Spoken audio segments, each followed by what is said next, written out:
The Peter Schiff Show. Apparently, any day now, we're going to get the verdict from the grand jury that is now investigating the shooting of Michael Brown.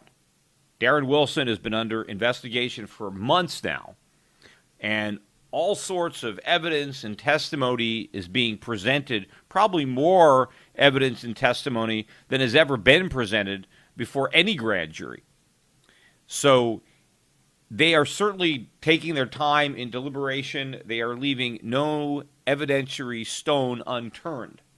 And we're going to get an announcement soon as to whether or not Darren Wilson will be indicted, whether or not there was a crime committed or sufficient evidence to believe that Officer Wilson committed a crime such that we should bring the evidence to a jury. And of course, in a jury, they need to convict. They need to be convinced beyond a reasonable doubt. That is not the standard for a grand jury, and the grand jury's decision does not have to be unanimous.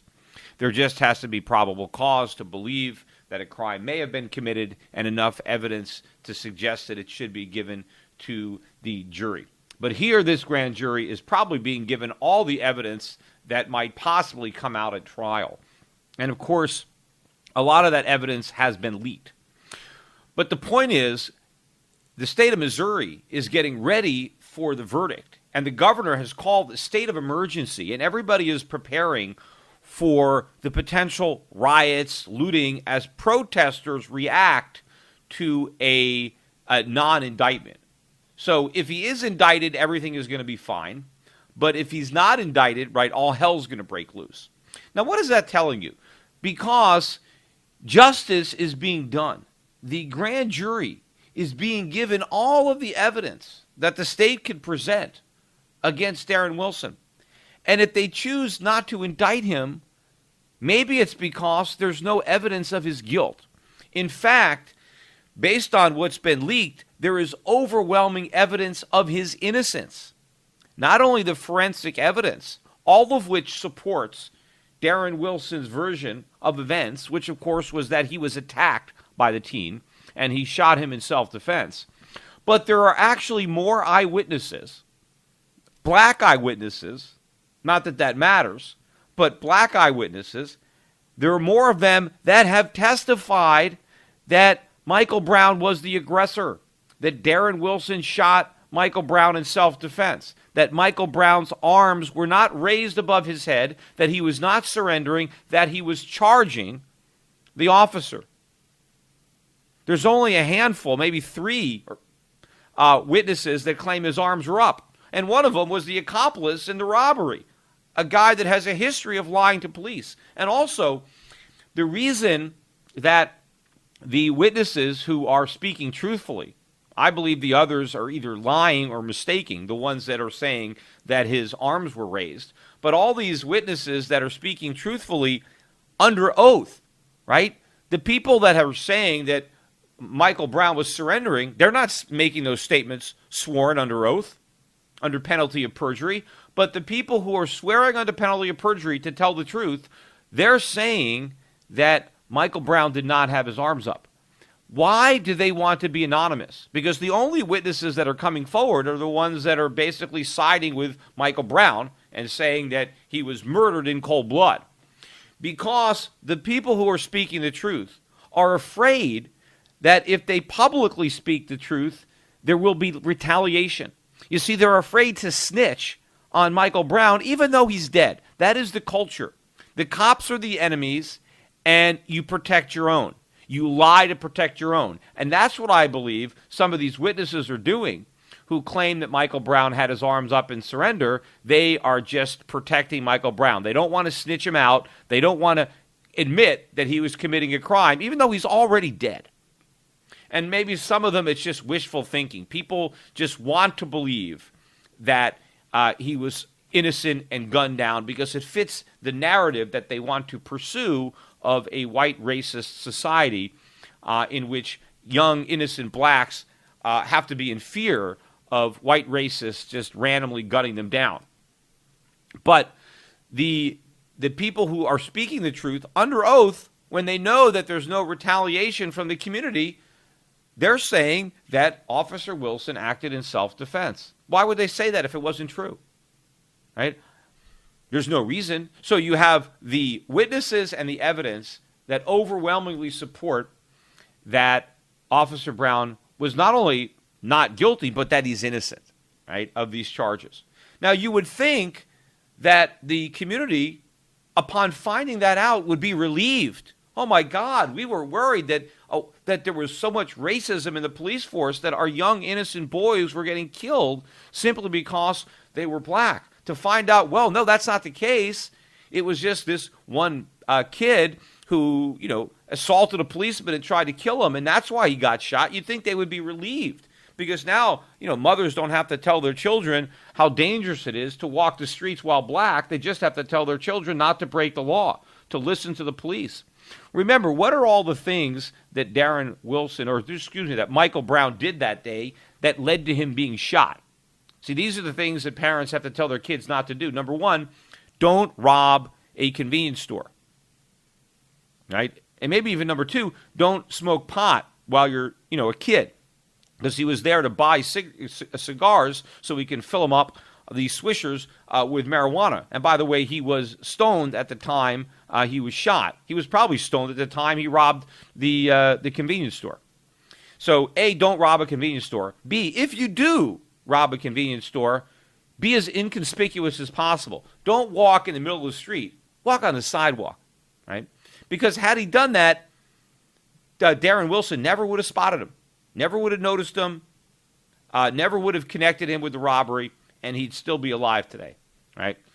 Number two, if you do walk in the middle of the street and a policeman sees you and asks you to go into the sidewalk, just do it.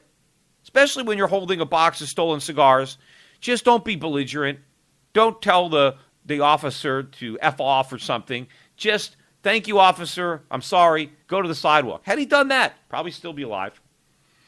If you make the mistake of refusing to listen to the officer, when he tries to get out of his car, let him. Don't slam the door and start punching him repeatedly through the window, and definitely don't try to get his gun. Because if you try to get an officer's gun, he's going to be worried that you're going to shoot him with it. And that's probably what happened. And, of course, Darren Wilson, in the struggle, was shot in the thumb, and the forensic evidence shows he was shot from close range in the thumb because his hand was right by the officer's gun. So he did that. Then, if you try to get an officer's gun and you get shot in the thumb in the process and you're running away and the officer is able to regain his composure if he gets out of his police car and points a gun at you and tells you to freeze, you freeze. You raise your hands above your head and you say, I'm sorry, officer, I don't know what came over me, and you allow the officer to arrest you. You don't resist arrest and you don't threaten the policeman. But what did Darren Wilson do? Did he listen to the police officer? No. He charged him. He charged him. And even after he was shot once, he kept charging. And, of course, put yourself in Officer Wilson's position. Here's a 6'4", 300-pound guy who's already beaten you and tried to take your gun. And now he's charging at you. What do you think is running through the officer's mind? If this guy gets me, I'm dead. He went for my gun once. I'm not going to let him go for it again. Half the policemen who are killed or shot with their own guns. So he knows this guy is charging him. He's going to go for my gun again. I am not going to take that chance. It's his life or mine. And obviously he decided for his own. Any one of us in the position would shoot somebody if we were fearful that if we didn't shoot that person, he was going to kill us. And Officer Darren Wilson had every reason to believe that had he allowed Michael Brown to get close enough to be able to reach his gun, that's exactly what he would have done. And so he shot him. And so whose fault is it? It's Michael Brown's fault, and it's his parents' fault because they raised this kid the way they did. And, we know what kind of parents he has. There was a big altercation. Apparently the mother, there was a big fight with other relatives over who's allowed to make money selling Michael Brown T-shirts. With his arms up, don't shoot, even though that's not what he said. But everybody is preparing for this rioting if justice is served. They're going to riot if there's no indictment, but not if there is. Now, basically what they're saying is they don't care about the justice. They don't care about the evidence. They just want an indictment, regardless of the evidence. And if they don't get an indictment, they're going to riot. Now, why do they want an indictment? Well, because a white man shot a black man. Regardless of the reasons why. Doesn't matter what the white man was doing or what the black man was doing. The fact is, a white guy shot a black guy, and therefore we want justice. Well, they're getting justice because it was justifiable. It was the black guy who attacked the white guy. That's why he got shot. Not because he was black or because the officer was white, but because one man attacked a policeman. One man, right, robbed a convenience store, assaulted a policeman, resisted arrest, and attacked him, charged him. And so the policeman had no choice. Forget about, the races of either person. But there's going to be rioting, there's going to be looting. Why? Because you know what's going to happen? The leadership of the black community, those that are leading and race baiting in Ferguson, and even all the way up to the Obama administration Justice Department. You know what they're going to say? They're going to come out and say, well, it's a high standard. There just wasn't enough evidence to suggest that a jury would convict a policeman in this circumstances. They're going to act like he got off on a technicality. They're not going to come out and say, you know what, Darren Wilson was innocent and the evidence and the witness proved that. They're going to want to pretend that he was guilty and got away with it, which is going to play in to the hatred and the protesters, because they're going to think, there it is, there we go again. A white man kills a black man and he gets away with it because he's white, right? It's going to reinforce this idea of racism at the police force, right? That the only reason that this cop got away with murder is because he's white and the person he murdered is black. That is what the protesters are going to conclude. Why? Because that's what the leadership and that's what the media and that's what the Obama administration is going to be egging them on to do, rather than coming out and saying the truth, right? What should the president do? See, President Obama should basically have a press conference and invite, right, Darren Wilson. If he really wanted to heal the wounds and unite, the races, he would have a press conference and he would put his arm around Darren Wilson. And on behalf of his Justice Department and all the protesters, he should apologize to Darren Wilson for what he's been through. And say, you know what? We were wrong. We were guilty of racism ourselves. We condemned you without the facts, without the evidence, because all we saw were white and black. We saw a black man shooting a white man, a white man shooting a black man, and the white man was a policeman, and the black man was 18, and now he's dead, and we just assumed that you shot him in a racist rage, that you used excessive force, that you were unjustified, and because a couple of people claimed that Michael Brown had his arms up, we just believed those people. Even though it was possible that they were mistaking or lying, we just believed them anyway because we wanted to, because we're racist ourselves, right? Because you are white, and we just assumed the worst simply because you were white. And now we've apologized. And if he said something like that, if the black community, if the leadership came out and said, we were wrong, justice was done. There's no reason to protest. There's no reason to riot because justice was done. Darren Wilson is not guilty. He did not murder Michael Brown. He did not use excessive force. Isn't that a relief? Aren't we glad to know that? We just rushed to judgment and we were wrong. But they are not going to say that. I'll bet my bottom dollar that they are going to pretend that this is an outrage. They are going to feed the furor of those rioters and demonstrators by talking about how this is another example of how the justice system has failed the black community. Just like with Trayvon Martin. Just keep pretending that his killer got away with murder too. Just like Michael Brown's killer is getting away with murder. And why? Because they're white or white Hispanic or whatever they want, however they want to describe him. George Zimmerman, right, was a white Hispanic. But Zimmerman got away with murder as far as the black community is concerned, or a number of people in the community. I'm not going to speak monolithically, obviously not everybody.